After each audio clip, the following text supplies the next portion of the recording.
All, so here you are trying to get your driver's test or driver's license in Pennsylvania. What do you do? One of the things we're going to look at today is the PA driver's license manual. And in conjunction, while we're learning some of this information, we're going to take a look at how to actually take a test. So, even if you have already acquired a license, it's always good to review. So, some of this information I'm sure could be a review for some of you, but we're just taking an overall brief look at some of the driver or laws of driving. Some notes about this lesson is that we're going to learn how to read a test question. Here's an example of a multiple choice question. What are atoms made of? Protons, electrons, neutrons, or all of the above? One of the things I want to tell you about taking a test that I've seen in one-on-one sessions with many people is that they hesitate to choose this all of the above answer. Please note that on a lot of questions, just as a general rule of thumb, if you see an all of the above answer, that can be the answer. A lot of times people hesitate. So let's say you knew that an atom was made out of a proton and a neutron. Automatically, don't second guess yourself. Immediately look that you can choose the all of the above answer. So, what does a yellow light at an intersection mean? I can tell you a lot of people tend to get tickets when they do something wrong at this moment in an intersection.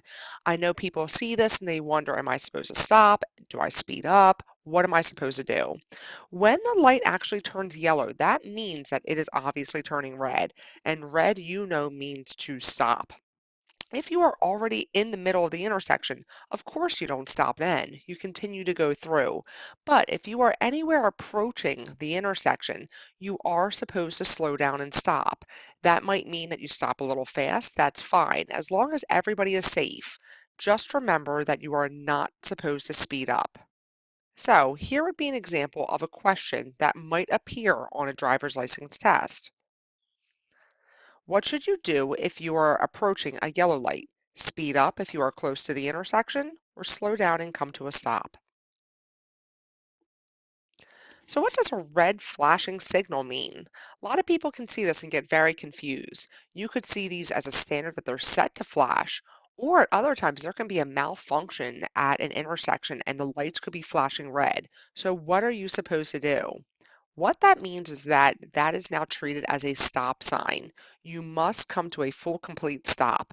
What that actually means as a complete stop means that you are at 0 miles an hour. And just like if you were a little kid crossing the street, you're able to look left and right. If you have not done that, you have not come to a complete stop.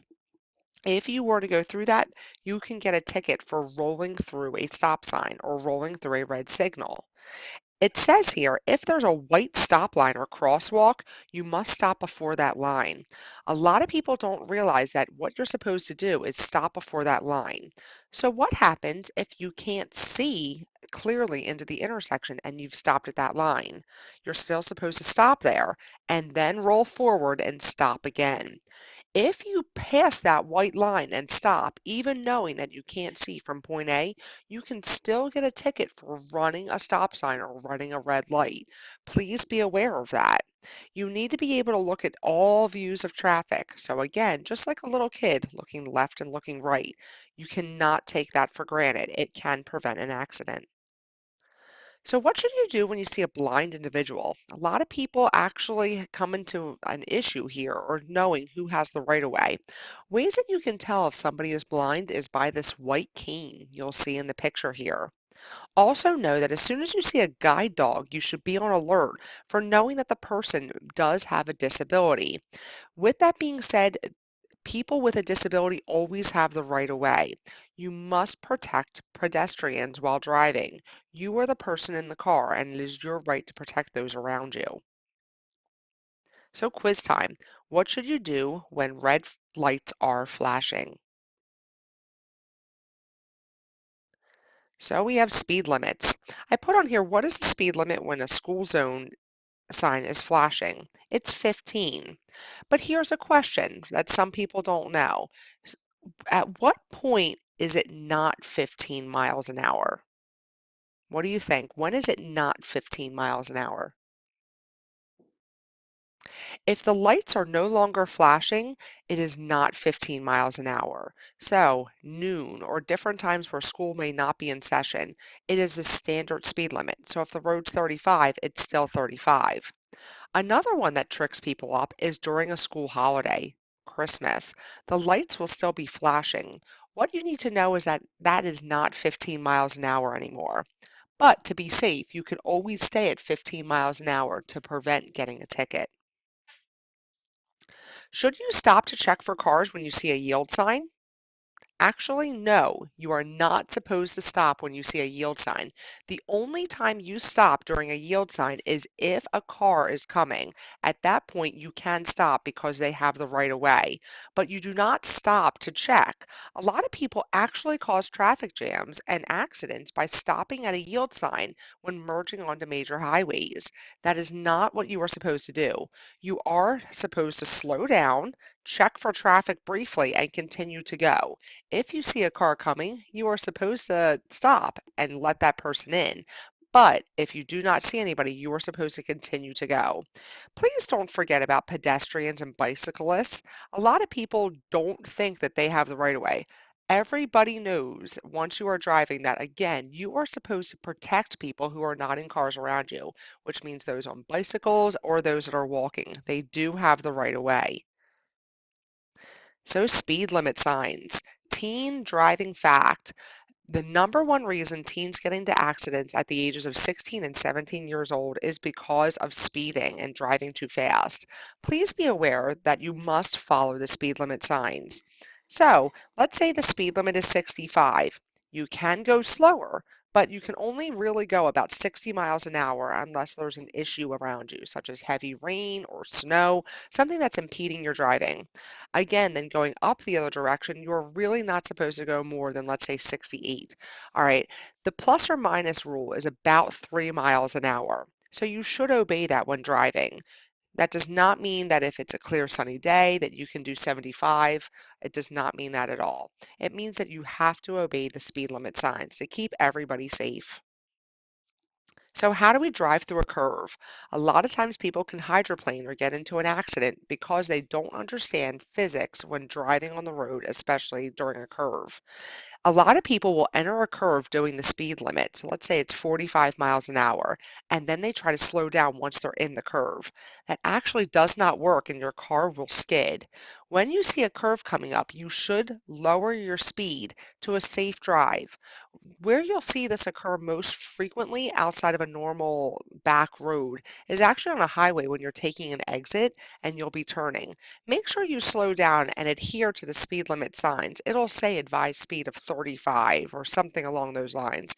Make sure to take that into account and actually slow down. It'll keep you and those around you safe. So, here are some road signals. First off, you see a dotted line. That dotted line is very important. And what it actually means is that passing is permitted on either side. Be aware that you can actually watch for people passing in front of you, so you may have to slow down.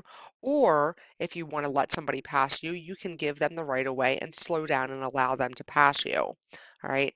You can also pass others on this.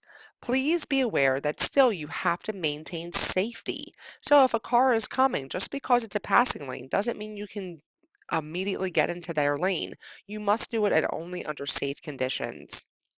However, let's say you see the line below, the double line. That means there is no passing ever. Even if something is going on, unless somebody's waving you on, such as a police officer, you are not allowed to pass. So, let's say the speed limit is 45 miles an hour and somebody in front of you is going 30. If that double line is there, you cannot pass them. You must maintain safe driving conditions. Even though it may be an inconvenience to go slower for a little while, it is better than causing an accident, injury to yourself, or getting a ticket. Again, the double line means no passing ever. Here are some other combinations. The top line means that the above lane is allowed to pass, but the below lane is not. Please be aware that the line on your side of the car is the one you are following. You do not need to concern yourself with the other person's rules or what their limitations are while driving. Again, though, this is only when it is safe. This middle example happens on a lot of larger highways, not the turnpike, but the Boulevard, Route 1, if you're familiar with Philadelphia, 309. You will see that the arrows going on each side are allowing people to drive. Then you will see a solid line marked with dots. What this means is that you cannot use the turning lane to pass other people. But once you are in the turning lane, you can leave the turning lane to go into a store or cross the other lane. Please be aware again that that immediate line next to the car, so if you are one of the triangles, is solid, which means no passing, versus inside, which means you can leave it. The bottom example is one for a larger highway. You will see a dotted line in between, which means that you can shift in and out of, let's say, a slow lane versus a passing lane, but you can never, I repeat, never go into the other lane to pass from the middle sections. That would be very dangerous. People on these larger lanes are not expecting those to come in or to ever pass, so many people are not looking for that danger. Again, those solid lines mean you can never pass. Overall, what we're looking for is to drive safe. Today, what we're going to do is hand out the PA driver's license manual. We're going to look at taking a test, even if we haven't read the manual, and then also practice some driving games. Again, we're looking for everybody to be a safe, responsible driver and to take care of yourself, your passengers, and others on the road. Have a great day.